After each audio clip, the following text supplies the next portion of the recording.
नमस्कार दोस्तों, ACC preparation के यूट्यूब चैनल में आपका स्वागत है। और दोस्तों हम लोग सीटेट एसएस यानी कि सोशल स्टडीज सामाजिक विषय को हम लोग जो पेपर 2 क्लास 6 to 8 है उसको हम लोग एनसीईआरटी बेस्ड सिलेबस के अकॉर्डिंग हम लोग अध्ययन कर रहे थे। यानी कि एनसीईआरटी क्लास 6, 7 और 8 की किताब में जो मैटर जो सिलेबस दिया गया है उसके अकॉर्डिंग हम लोगों ने इसको पढ़ना प्रारंभ किया था।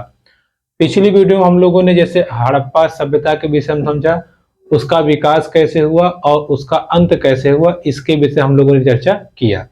अब जो अगला हमारा चैप्टर है वो है राज्य, राजा और गणराज्य। ठीक है, यानी कि बाद में जब सभ्यता का विकास हुआ तो कैसे कैसे राज्य बने, कैसे कैसे राजा आए और उसके बाद में प्राचीन गणराज्य। ठीक है, प्राचीन गणराज्य। अब देखिए क्या है कि यहाँ चैप्टर वाइज चीजें हैं तो काफी सारी चीजें आपको लगेंगी कि यार ये निकल गया, ये तो आपने बताया नहीं। घबराइए नहीं, सिलेबस लंबा है। यहाँ पर एनसीईआरटी की खूबसूरती यही है कि जैसे अगर टॉपिक कोई चल रहा है तो उसमें बीच में कोई घुसेड़ता नहीं है, उस टॉपिक को क्लियर कर देता है। हाँ, उससे रिलेटेड कोई टॉपिक है तो जब वो टॉपिक चलेगा अगला वाला तो वहां वो क्लियर करेगा। ठीक है, तो यहाँ जो चीजें हैं जैसे राज्यों के डेवलपमेंट के बारे में थोड़ा सा एक दो राजा हम देखेंगे, फिर उसको प्राचीन गणराज्य के विषय में समझेंगे। बाकी यहाँ हमें एक्सटर्नल लड़ाई वगैरह कुछ नहीं देखनी है। ठीक है, तो चलिए समझते हैं। देखिए, बात करें राज्य की, जैसे अब आपके गांव के मुखिया है तो मुखिया कैसे बनते हैं? कोई विशेष व्यक्ति मुखिया कैसे बनता है? भाई वोटिंग होती है, चुनाव पड़ता है तो मुखिया बन जाते हैं। ऐसे ही पहले के जमाने में क्या था कि जैसे छोटा मोटा जो इलाका है उस इलाके के एक सरदार होते थे, ऐसे ही दूसरे इलाके के सरदार, ऐसे ही तीसरे इलाके के, ऐसे ही चौथे इलाके के। लेकिन इन 4-5 इलाकों को या इन 4-5 इलाकों को मिला के एक बड़ा सरदार होता था जिसको हम बोलते थे राजा। ठीक है, अब वो राजा जैसे मान लीजिए 5-6 इलाकों का एक राजा, अब वो सोचता था कि यार हम सब इलाकों से बलशाली हैं, तो वो अपनी सत्ता स्थापित करने के लिए अश्वमेध यज्ञ कराता था। अश्वमेध यज्ञ। ठीक है, अब देखिए ये अश्वमेध यज्ञ क्या होता है समझिएगा। अश्वमेध यज्ञ कराने के बाद में जैसे कि नाम से आपको लग रहा है अश्व, उस अश्वमेध पूजा पाठ कराने के बाद में एक घोड़ा वो छोड़ देता था, जैसे आपने रामायण में पढ़ा होगा। अब वो घोड़ा जहां जहां दौड़ जाए, जहां जहां दौड़ जाए वो पूरा हिस्सा जिस राजा ने अश्वमेध यज्ञ कराया है उसके अधीन हो जाता था। यानी कि ऐसा मान लिया जाता था कि यहाँ घोड़ा चला गया तो ये हमारे राज्य में है। अब मान लीजिए किसी के राज्य में गया, उसने घोड़े को पकड़ लिया, तो अब यज्ञ कराने वाला राजा और जिसने घोड़ा पकड़ा था दोनों के बीच युद्ध होता था, फिर जो जीतता था वो भारी पड़ता था। ठीक है, तो ये अश्वमेध की प्रथा उस समय थी। अर्थात राजा अपनी शक्ति या अपने सत्ता स्थापित करने के लिए अश्वमेध कराते थे, उसके आधार पे वो अन्य राज्यों पे अपना आधिपत्य जमाते थे। बात करें अश्वमेध यज्ञ की तो उस समय हमारा जो समाज है वो 4 वर्णों में विभाजित था। 4 वर्णों में, जैसे पहला था ब्राह्मण। देखिए ब्राह्मण का क्या काम था? पूजा पाठ कराना, जैसे कि यज्ञ हुआ, यज्ञ में पूजा पाठ कराना, शादी विवाह के अवसर पे इनका महत्वपूर्ण रोल होता था। ठीक है, इसके पश्चात दूसरा जो वर्ग आता है वो है क्षत्रिय। जो दूसरा वर्ग है वो क्या है? क्षत्रिय। इनका काम था रक्षा करना। ठीक है, रक्षा करना जैसे कि युद्ध वगैरह लड़ाई करना, रक्षा करना, ये किसका काम था? क्षत्रिय वर्ग का। और इनका काम क्या था? पूजा पाठ कराना। ठीक है, पूजा पाठ कराना, इस चीज को आप ध्यान रखिएगा। क्लियर? क्षत्रिय समाज क्या करता था? जैसे किले की सुरक्षा करना, अपने राज्य के लोगों की सुरक्षा करना, राजा की सेवा करना, साथ ही साथ आसपास के दुश्मनों पे नजर रखना। तीसरा जो वर्ग था हमारा वो था वैश्य। देखिए वैश्य जो वर्ग था इसमें क्या थे? इसमें व्यापारी लोग थे जो व्यापार करते थे, इसमें वे लोग थे जो पशुपालन करते थे, और साथ ही साथ इसमें वे लोग थे जो खेती करते थे। लास्ट वर्ग हमारा आता है शूद्र। और शूद्र लोग क्या करते थे? ये सेवा करते थे। किसकी सेवा? ऊपर के जो तीनों लोग हैं वैश्य, क्षत्रिय और शूद्र, इन सबको इन सब की क्या करते थे, ये सेवा करते थे। इसलिए शूद्रों को एकदम निम्न कैटेगरी का माना जाता था और इनको इस यज्ञ में भाग लेना बिल्कुल मना था। ठीक है, तो ये बात हो गई यज्ञ की, इस चीज को आप ध्यान रखे रहिएगा। ठीक है, अश्वमेध यज्ञ के द्वारा अपनी सत्ता स्थापित करते थे। साथ ही साथ ये भी ध्यान रखिएगा कि उस समय समाज हमारा 4 वर्णों में विभाजित था, ब्राह्मण, क्षत्रिय, शूद्र और वैश्य। ठीक है, अब देखिए इस यज्ञ में जो भी लोग आते थे उनको खाना देने के लिए या भोजन देने के लिए चित्रित धूसर पात्र, अब ये चित्रित धूसर पात्र क्या है समझिएगा, चित्रित धूसर पात्र या लाल मिट्टी या लाल रंग का पात्र। ठीक है, पात्र मतलब बर्तन, तो इनको ऐसे बर्तन में भोज्य सामग्री दी जाती थी। जैसे मान लीजिए अगर ये बर्तन है, ठीक है, तो इस बर्तन में कुछ न कुछ डिजाइन बना रहता था। ठीक है, या जो हमें साक्ष्य प्राप्त हुए हैं, तो आपसे पूछता है कि चित्रित धूसर पात्र क्या है, तो चित्रित धूसर पात्र क्या है, मिट्टी का एक बर्तन है जिसपे अलग अलग डिजाइन बनी हुई है। ठीक है, और इन बर्तनों का प्रयोग खास करके अश्वमेध यज्ञ के दौरान किया जाता था, ताकि जो भी राजे महाराजे आए उनको उसमें भोज्य सामग्री दी जाती थी। ठीक है, तो इस चीज को आप ध्यान रखिएगा, चित्रित धूसर पात्र क्या होता है इसको आप समझ लीजिएगा। ठीक है, चलिए अब देखिए जब ये अश्वमेध, जैसे मान लीजिए एक राजा ने अश्वमेध करा लिया, आसपास के इलाकों को जीत लिया, अब उसको लगता था कि मैं आसपास के इलाकों का पूरा राजा बन गया हूं, तो वो अपने इलाके को, जैसे हम लोग अपने जिले को कहते हैं जनपद, अब मान लीजिए 4-5 जिले मिला देंगे या 2-4 जिले मिला देंगे तो बनता है मंडल। वैसे ही इन सब जब आसपास के राजाओं को जीत लिया गया या जब जीत लेते थे तो उस चीज को कहा जाता था महाजनपद। ठीक है, क्या कहा जाता था, महाजनपद। महाजनपद अर्थात जनपदों का जनपद, यानी कि एक ऐसा क्षेत्र जिसमें कई सारे राजा सम्मिलित हो या कई सारे राजाओं ने अपना एक लीडर चुना हो। ठीक है, ऐसे इलाकों को क्या कहते थे, महाजनपद। ठीक, इस चीज को ध्यान रखिएगा, ऐसे इलाकों को क्या कहते थे, महाजनपद। क्योंकि महाजनपद भाई बड़े होते थे, तो महाजनपद का जो हेडक्वार्टर होता था या राजधानी होती थी, वहां पर बहुत बड़े बड़े किले बनते थे, एकदम मतलब बड़े बड़े किले जिसमें मेन राजा रहता था। उन किलों की सुरक्षा के लिए हमारे पास सैनिक होने चाहिए और उसके बाद सेवा करने के लिए दास दासी होने चाहिए, जिसकी वजह से जब महाजनपदों का निर्माण हुआ या धीरे धीरे जब महाजनपदों का उदय हुआ, तो यहां से अब जनता पर डायरेक्ट टैक्स लगा जाता है, यानी कि जनता से पैसा वसूला जाने लगा। ठीक है, तो टैक्स की शुरुआत कब से होती है, महाजनपद काल से हमें टैक्स की शुरुआत देखने को मिलती है। इस चीज को आप ध्यान रखिएगा। साथ ही साथ ये भी ध्यान रखिएगा कि किलों की जो घेराबंदी है वो भी यहां से शुरू होती है। ठीक है, आज के लगभग 2500 साल पहले, 2500 साल पहले से ये चीजें होती थी। ठीक है, या महाजनपदों का उदय देखने को मिलता है। ठीक है, साथ ही साथ मैंने आपको बता दिया किले की घेराबंदी, जैसे कि अगर आप कभी कौशाम्बी जाते हो, ठीक है, कौशाम्बी, यहां पर किला है, कौशाम्बी किला है, जो आपका महाजनपद काल से मतलब महाजनपद काल का अवशेष है। और ये आपका कौशाम्बी किला प्रयागराज, उत्तर प्रदेश के प्रयागराज का पड़ोसी है। ठीक है, यूपी के प्रयागराज का ये पड़ोसी जिला है। ठीक, ये ध्यान रखिएगा, कौशाम्बी किला जो है वो प्रयागराज के पड़ोसी में पड़ता है या प्रयागराज के पास में पड़ता है। ठीक है, इस चीज को आप ध्यान रखिएगा। चलिए आगे बढ़ते हैं। अब महाजनपदों की बात आई है तो इसमें देखिए कुछ महत्वपूर्ण महाजनपद थे, जैसे मगध।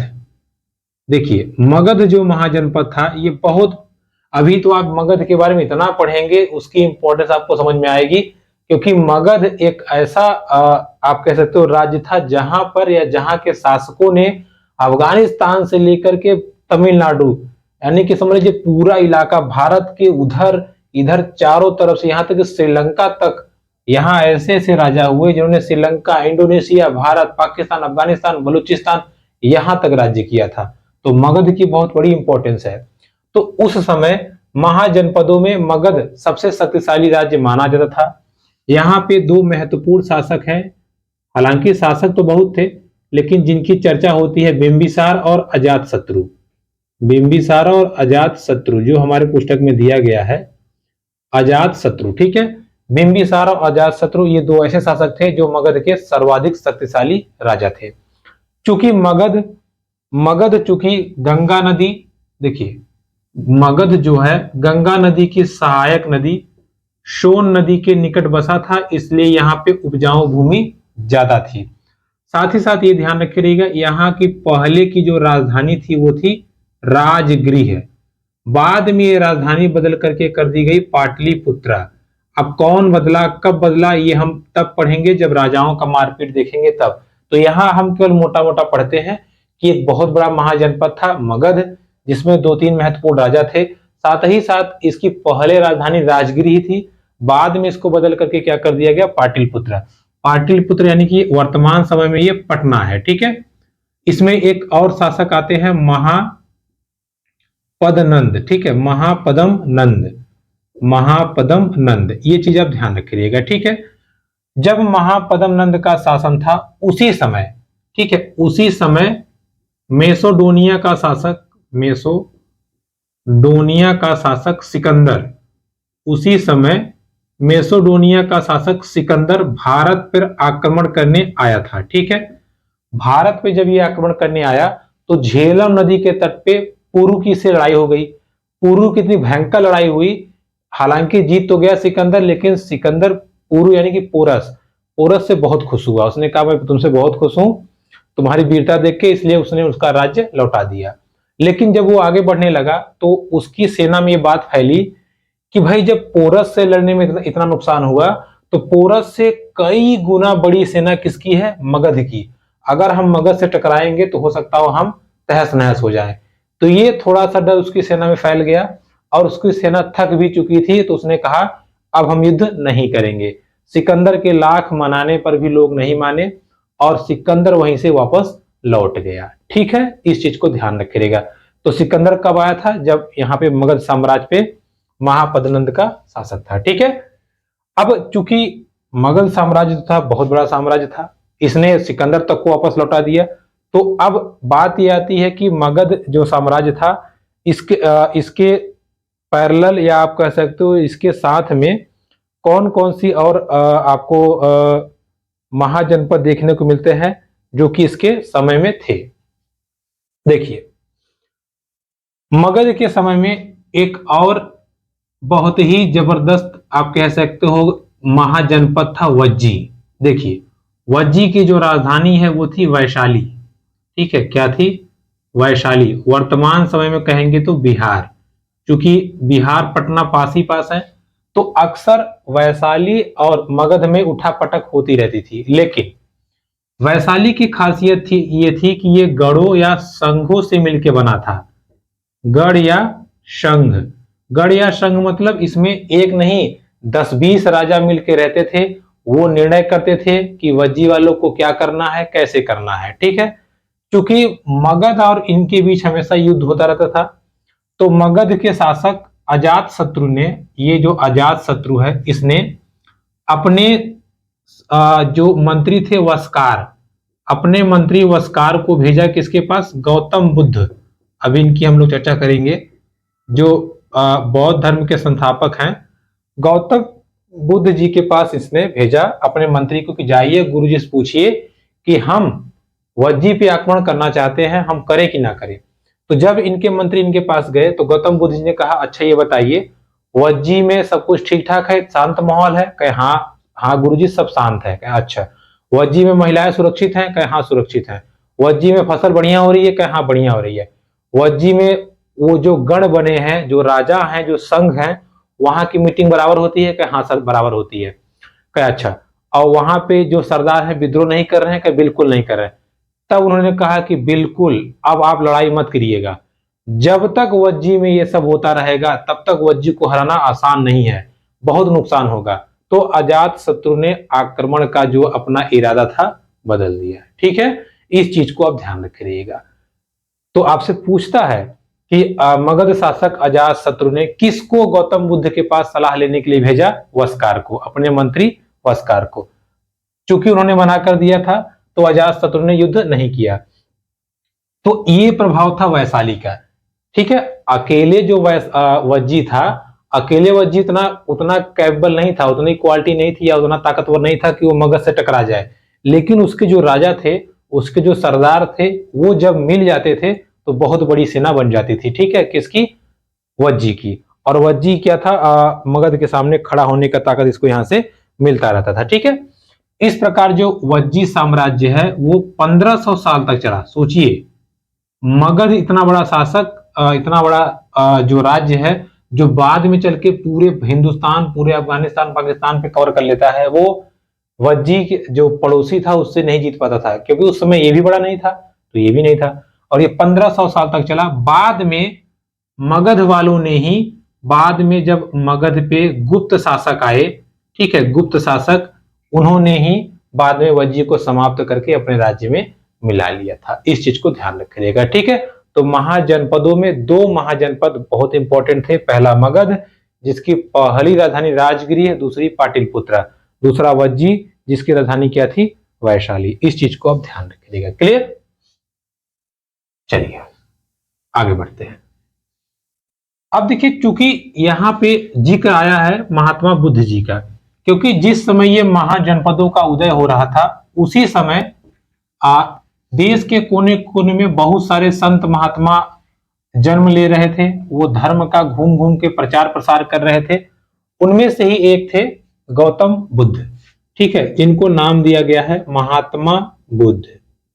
तो अब हम थोड़ी सी कहानी इनकी हम चर्चा कर लेते हैं। हालांकि इनकी भी अगर डिटेल में चर्चा करेंगे तो बहुत लंबा चर्चा है, तो हमें वहां तक नहीं जाना है, हमें बस अपने एग्जाम के पॉइंट ऑफ व्यू से समझना है। ठीक है, देखिए, पहली चीज, महात्मा बुद्ध, जो महात्मा बुद्ध जी हैं, इनका जन्म शाक्य वंश, ठीक है, देखिए शाक्य वंश, समझे रहिएगा, इनका जन्म शाक्य वंश में या शाक्य कुल में हुआ था। इनका बचपन का नाम था सिद्धार्थ। क्या था इनका नाम बचपन का? सिद्धार्थ। ठीक है, शाक्य वंश में इनका जन्म होता है। इनका बचपन का नाम क्या था? इनके बचपन का नाम था सिद्धार्थ। ठीक है, इस चीज को आप ध्यान रखिएगा। दूसरी बात यह है, जब इन्होंने गृह त्यागा, अपना घर छोड़ा, तो घर छोड़ करके ये गए कहां? बोध गया। बोध गया कहां है आपका? बिहार में। बोध गया जाकर के इन्होंने पीपल के पेड़ के नीचे तपस्या की और वहीं पे इनको ज्ञान की प्राप्ति होती है। ठीक है, ज्ञान की प्राप्ति इनको वहीं पे हो जाती है। क्लियर? किसको? सिद्धार्थ को। और जैसे ही ज्ञान की प्राप्ति होती है, अब इनको गौतम नाम से संबोधित किया गया या गौतम बुद्ध के नाम से जाना जाने लगा। जब इन्हें ज्ञान की प्राप्ति हो गई तो ये पूरे देश में घूम घूम के ज्ञान बांटने लगे। और जब ये पहली बार जब ये वाराणसी आए, वाराणसी मतलब बनारस, ठीक है, वाराणसी के सारनाथ में इन्होंने अपना पहला उपदेश दिया। सारनाथ में इन्होंने पहला उपदेश प्राकृत भाषा में दिया। ठीक है, प्राकृत भाषा में इन्होंने पहला अपना उपदेश दिया। ये पहले उपदेश के कारण वहां पर एक बहुत बड़ी इमारत बनाई गई है, कुछ इस शेप की। इसको कहा गया है सारनाथ स्तूप। ठीक है, अभी भी आज भी मौजूद है, अगर आप कभी जाएं तो जरूर देखिएगा सारनाथ स्तूप। चूंकि महात्मा बुद्ध जी ने अपना पहला उपदेश कहां दिया था? वाराणसी के सारनाथ में, जिसकी स्मृति में या जिसके चिन्हवत रूप में जो ये स्तूप बनाया गया है सारनाथ का, उसको आप वहां पे देख सकते हो। ठीक है, इस चीज को आप ध्यान रखिएगा। अब महात्मा बुद्ध जी का जो ज्ञान था वो क्या था? इन्होंने कहा, देखिए, संसार जो है वो दुखों से भरा पड़ा है। किससे भरा पड़ा है? दुखों से। जीवन ही दुख है। जैसे किसी को नौकरी का दुख, किसी को माता पिता के ना होने का दुख, किसी को लंबाई ना होने का दुख, किसी को पतला होने का दुख, किसी को अच्छी बीवी ना होने का दुख, किसी को पैसे का दुख, किसी को मान लीजिए सब कुछ ठीक है तो सब संपन्न है, स्वास्थ्य का दुख। अर्थात महात्मा बुद्ध ने कहा संसार दुखों से भरा पड़ा है। और दुख का कारण उन्होंने बताया इच्छा। इस चीज को ध्यान रखिएगा, दुख का कारण उन्होंने बताया इच्छा। इच्छा या इसको कहते हैं लिप्सा, लिप्सा या इसको कहते हैं तृष्णा। क्या कहते हैं? तृष्णा, जो कभी बुझती नहीं है। जैसे अगर आपके पास कुछ नहीं तो आप सोचेंगे 5,000 रुपये मिल जाए, मिल गया। फिर आप सोचेंगे 10,000 रुपये मिल जाए, मिल गया। फिर आप सोचेंगे 10,000 रुपये महीना मिले, मिलने लगा। फिर आप कहेंगे 20,000 मिल जाए, मिलने लगा। फिर आप कहेंगे लाख, 1.5 लाख, 2 लाख। यानी कभी भी आप संतुष्ट नहीं होंगे, और जब आपकी इच्छाएं पूर्ण नहीं होंगी तब आपको दुख होगा, मन ही मन कहीं ना कहीं दुख होगा। जैसे आप पढ़ लिख रहे हो, आपका रिजल्ट नहीं बन रहा है तो आपको दुख होगा, रिजल्ट कम बन गया तो दुख होगा। ठीक है, इस चीज को ध्यान रखिएगा। तो ये किसने कहा था? ये कहा था महात्मा बुद्ध जी ने। ठीक है, क्या कहा था महात्मा बुद्ध जी ने? कि संसार जो है वो दुखों से भरा पड़ा है, और दुख का कारण क्या है? तृष्णा है। ठीक है, बाद में इनकी मृत्यु कुशीनगर में हो जाती है। ठीक है, कुशीनगर में इनकी मृत्यु हो जाती है, इस चीज को ध्यान रखिएगा। बहुत ही महत्वपूर्ण इनका ग्रंथ है। ठीक है, बहुत ही महत्वपूर्ण इनका ग्रंथ है। उस ग्रंथ का नाम है विनय पटक। देखिएगा, विनय पटक में बौद्ध भिक्षुओं की बात कही गई है। अब ये बौद्ध भिक्षु क्या है समझिएगा। बौद्ध भिक्षु या भिक्षुड़ी, बौद्ध भिक्षु या भिक्षुड़ी की बात कही गई है। अर्थात विनय पटक में बताया गया है कि बौद्ध धर्म अगर आपको अपनाना है तो पहले, जैसे अगर बालक है तो अपनी माता पिता से परमिशन लेके आए, महिला है तो अपने हस्बैंड से परमिशन लेके आए, और उसके बाद में कोई काम करने वाला व्यक्ति है तो जहां काम कर रहा है उनसे पूछ के आए, किसी ने कर्ज लिया है तो अपने कर्जदार से पूछ के आए। अर्थात जब भी आपको बौद्ध धर्म अपनाना है तो आप जो भी आपका संरक्षक है आप उनसे पूछ के आइए, और पूरी तरह से मोह माया त्याग करके बौद्ध धर्म को अपना लीजिए। ये किसमें बात कही गई है? ये बात कही गई है विनय पटक में। ठीक है, विनय पटक में। और जो कि विनय पटक क्या है?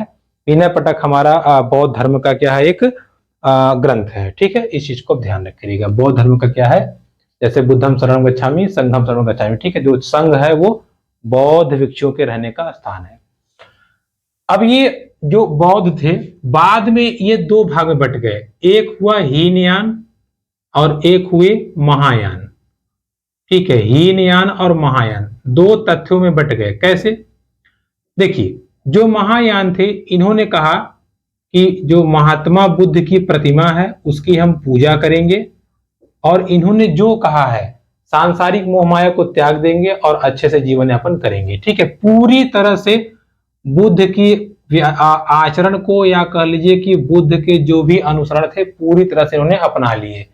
लेकिन जो हीनयान वाले थे इन्होंने क्या किया, जब इनको ज्ञान प्राप्त हो चुका था, जब इनको ज्ञान प्राप्त हो गया तो इन्होंने कहा कि गुरु जी ने ज्ञान बांटा भी था, इन्होंने ज्ञान प्राप्ति के बाद में सेवा भाव करना उचित समझा। ठीक है, सेवा भाव या लोगों की सेवा करना उचित समझा। तो आपसे पूछता है कि हीनयान संघ वाले क्या करते थे? तो हीनयान संघ वाले लोगों की सेवा करते थे। महायान संघ वाले मतलब ज्ञान प्राप्ति के बाद एकांत में रह के तपस्या करना या ईश्वर की भक्ति में लीन रहना पसंद करते थे। वही अगर हीनयान की बात कही जाए तो वो लोगों की सेवा भाव में यकीन रखते थे, या आप कह सकते हो कि लोगों की सेवा भाव करना वो ज्यादा पसंद करते थे। ठीक है, इस चीज को आप ध्यान रखिएगा। क्योंकि हीनयान वाले सेवा भाव करते थे, अब सेवा भाव करने के लिए ये लोग जगह जगह घूमते थे। जैसे मान लीजिए ठंडी हो गर्मी तो ठीक है, घूम घूम के अपना ज्ञान दीजिए। बरसात में क्या हो, पानी बरसने लगे तो इनको 4-4 महीने कहीं रुकना पड़ता था। तो जहां जहां ये रुकते थे उसको कहा गया विहार। क्या कहा गया? विहार। ठीक है, जहां जहां बौद्ध भिक्षु या भिक्षुड़ी रुकते थे उसको कहा गया विहार। जैसे कि महाराष्ट्र में एक कार्ले नामक जगह है, महाराष्ट्र में कार्ले नामक एक आपकी बिल्डिंग है या कह सकते हो महल है, जहां पर इनके होने का प्रमाण पाया जाता है। ठीक है, या जहां पे इनके होने का अस्तित्व आपको देखने को मिलता है। ठीक, इस चीज को आप ध्यान रखे रहिएगा। चलिए आगे बढ़ते हैं। देखिए, इसके बाद में बात आती है जैन धर्म। हालांकि इनकी मृत्यु हुई थी आपकी कुशीनगर में। ठीक है, अब देखिए, अब चर्चा आती है जैन धर्म की। देखिए, जिस समय बौद्ध, हालांकि बौद्ध धर्म बहुत फला फूला था और ये एकदम चरम पे था, इसलिए इसकी ज्यादा चर्चा होती है। फिर बात आती है जैन धर्म की। देखिए, जैन धर्म की, देखिए बात करें जैन धर्म की तो लिच्छवी वंश, या कह सकते हो आप लिच्छवी कुल, लिच्छवी वंश में राजकुमार वर्धमान का जन्म होता है। राजकुमार वर्धमान का ये 12 वर्ष की तपस्या के पश्चात, मतलब 30 वर्ष में इन्होंने अब क्या किया था, अपना घर छोड़ दिया था। 12 वर्ष की तपस्या के पश्चात इनको क्या मिला, ज्ञान मिलता है। और तब ये जैन महावीर जैन या जैन महावीर के नाम से जाने जाते हैं। ठीक है, जैन महावीर के नाम से जाने जाते हैं या महावीर स्वामी। ठीक है, महावीर स्वामी के नाम से जाने जाते हैं। और ये तपस्या जब कर रहे थे तो इनका नंबर था 24वां। ठीक है, तो 24वें तीर्थंकर महावीर स्वामी जी को जैन धर्म का जन्मदाता माना जाता है। ठीक है, इस चीज को आप ध्यान रखिएगा। इन्होंने पूरा अपना जोर किस पे दिया है, ब्रह्मचर्य पे। ठीक है, इन्होंने कहा है कि ब्रह्मचर्य के द्वारा आप ज्ञान अर्जित कर सकते हो, या ब्रह्मचर्य के द्वारा आप दुखों से निजात पा सकते हो, या ब्रह्मचर्य के द्वारा आप मुक्ति पा सकते हो। ठीक है, पूरी तरह से इन्होंने किस पे दिया है आपको, ब्रह्मचर्य पे। इनका जो प्रमाण है 1500 साल पुराना एक शिलालेख है। वो शिलालेख कहाँ है, गुजरात में। ठीक है, 1500 साल पुराना शिलालेख है गुजरात में, जहां से हमें जैन धर्म की जानकारी प्राप्त होती है। देखिए, बात यह है कि जैन धर्म और बौद्ध धर्म में बहुत सारी चीजें हैं। इतना है कि आप पढ़ते हुए 2-3 दिन लग जाएगा, लेकिन हमने आपको बार बार कहा है कि केवल आप सीटेट का लॉजिक समझिए, उसके अकॉर्डिंग चलिए। क्योंकि अगर आप ये टॉपिक पढ़ने लगेंगे इतिहास का, तो आपको महीने 3-4 महीने यही लग जाएगा। तो आप सिलेबस कब कवर करेंगे, सिलेबस कवर करना है, प्लस हमें सटीकता के साथ कवर करना है, ताकि हमारा क्वेश्चन भी ना निकले और हमें ज्यादा पढ़ना भी ना पड़े। तो हम एनसीईआरटी बुक के अकॉर्डिंग पूरी तरह से अध्ययन कर रहे हैं। ठीक है, तो जितना आपको उसमें टर्म दिया रहेगा वो हम बिल्कुल आपको नहीं छोड़ेंगे। तो ये बात किसकी हो जाती है, जैन धर्म की। जैन जो शब्द है, ये जैन, इसकी उत्पत्ति होती है जिन से, और जिन मतलब होता है विजेता। ठीक है, विजेता, ये चीज को आप ध्यान रखें। यानी कि अपनी ब्रह्मचर्य को जिसने वश में कर लिया या कंट्रोल कर लिया, उसको ही क्या कहा जाता है, विजेता। ठीक है, तो ये बात हो जाती है जैन धर्म की। जैन जो महावीर स्वामी थे किस वंश के थे, लिच्छवी वंश के। इन्होंने कितने साल तपस्या की, 12 साल। किस धर्म की स्थापना की उन्होंने, जैन धर्म की। उसके साथ ध्यान रखिएगा, महावीर स्वामी और महात्मा बुद्ध जी ने दोनों ने अपना जो उपदेश दिया था प्राकृत भाषा में। ठीक है, किसमें, प्राकृत भाषा में दोनों लोगों ने क्या किया था, उपदेश अपना दिया था। इस चीज को आप ध्यान रखिएगा, दोनों लोगों ने प्राकृत भाषा में अपना उपदेश दिया था। ठीक है, इस चीज को आप ध्यान रखिएगा। चलिए आगे बढ़ते हैं और आगे की चीजों को हम समझते हैं। देखिए,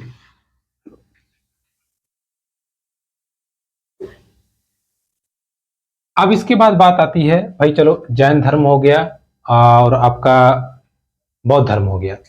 इसके बाद में चर्चा आती है उपनिषद। किसकी चर्चा आती है, उपनिषद। अब ये उपनिषद क्या है समझिएगा। देखिए, बात करें उपनिषद की, तो जब एक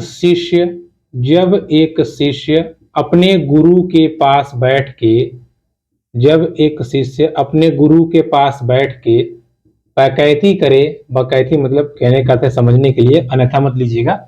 बकैती मतलब कह सकते हो बातचीत करे या चर्चा करता था, तो उसी को लिखित रूप में जहां रखा जाता था उसको हम कहते थे उपनिषद।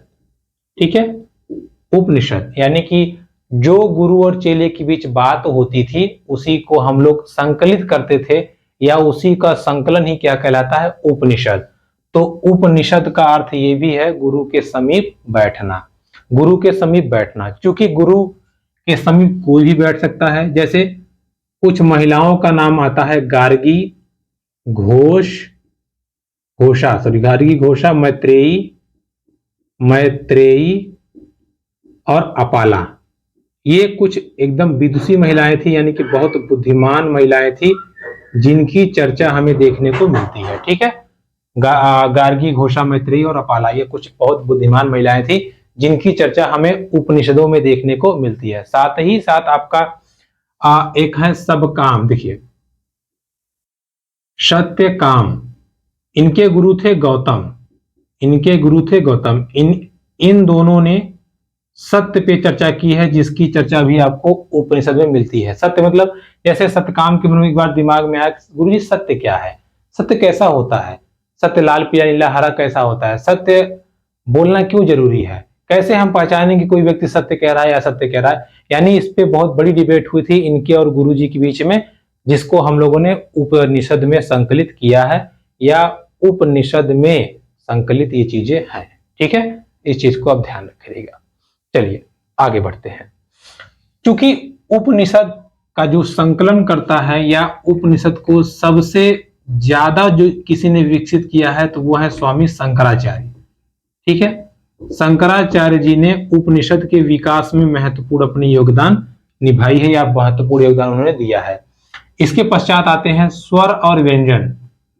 संस्कृत में जो स्वर और व्यंजन है इसको व्यवस्थित करके या व्यवस्थित ढंग से जो सूत्र बनाया है उसको कहते हैं माहेश्वर सूत्र। ठीक है, माहेश्वर सूत्र यानी कि स्वर व्यंजनों को एक व्यवस्थित क्रम में लगा के माहेश्वर सूत्र की रचना की थी, वो थे महान ऋषि पाणिनि। ठीक है, महान ऋषि पाणिनि ने क्या किया था, माहेश्वर सूत्र की रचना की थी, या आप कह सकते हो कि स्वर और व्यंजनों को उन्होंने कंबाइन करके बताया था। ठीक है, इस चीज को आप ध्यान रखे रहिएगा। चलिए आगे बढ़ते हैं। देखिए इंपॉर्टेंट है, तीन नाम यहाँ पे शंकराचार्य और ये पाणिनि। अब देखिए, क्योंकि हमने वेद पढ़े, हमने उपनिषद पढ़ा, हमने बौद्ध पढ़ा, हमने क्या पढ़ा, जैन पढ़ा, लेकिन इन सब में सबसे इंपॉर्टेंट जो था उस समय बौद्ध धर्म था। तो बौद्ध धर्म का इतना तगड़ा प्रचार प्रसार हुआ था, इतना भयंकर हुआ था कि यहां तक जान लीजिए बौद्ध धर्म में जो घूमने वाला ग्रुप था, हीनयान वाले घूम घूम के सेवा करते थे, ज्ञान देते थे, तो उसका विस्तार बहुत ज्यादा हुआ। जैसे चीन में, कोरिया में, मध्य एशिया में, ठीक है, एशिया में और आपका जापान में, कई जगह पे कई देशों में बौद्ध धर्म का जम के प्रचार हुआ। ठीक है, जिससे प्रभावित होकर के देखिए फाहयान, वैनसोंग, फाहयान, वैनसोंग और इत्सिंग। ठीक है, देखिए क्योंकि ये नाम ऐसे हैं जिनको हम लोग हमेशा सुनते आते हैं, लेकिन जो एनसीईआरटी बुक में इनका नाम दिया गया है वो है फासियन। देखिएगा, फासियन के पश्चात इनका दूसरा नाम है स्वेन सांग। देखिए, और लास्ट का आपका नाम है इत्सिंग। ठीक है, इत्सिंग। ये तीनों के तीनों जो यात्री थे ये सब आए थे बौद्ध धर्म का ज्ञान लेने। इसका बौद्ध धर्म का ज्ञान लेने ये आए थे, और ये तीनों के तीनों कहां थे, चीनी यात्री थे। ठीक है, चीन से आए थे। ये आया था 1600 साल पहले, ये 1400 साल पहले, और ये 1350 साल पहले आए थे। क्यों आए थे, ये सब के सब आए थे बौद्ध धर्म का ज्ञान लेने। इसमें से वेनसांग उस समय के बहुत प्रसिद्ध विश्वविद्यालय नालंदा विश्वविद्यालय में इसने पढ़ाई भी की थी। इस चीज को आप ध्यान रखिएगा, अपनी पुस्तक में इसने लिखा हुआ है नालंदा विश्वविद्यालय में इसने पढ़ाई भी की थी। किसने, वेनसांग ने। ठीक है, तो वेनसांग ने, जो चीनी यात्री था बौद्ध धर्म का ज्ञान लेने आया था, इसने नालंदा यूनिवर्सिटी में या नालंदा विश्वविद्यालय में पढ़ाई भी की थी। क्लियर। तो दोस्तों आज की क्लास में हम लोगों ने महाजनपद, बौद्ध धर्म और जैन धर्म के विषय में यानी कि राज्य, राजा और गणराज्य के विषय में चर्चा किया। अब अगली वीडियो हम लोग इसके आगे चर्चा करेंगे। तब तक के लिए नमस्कार।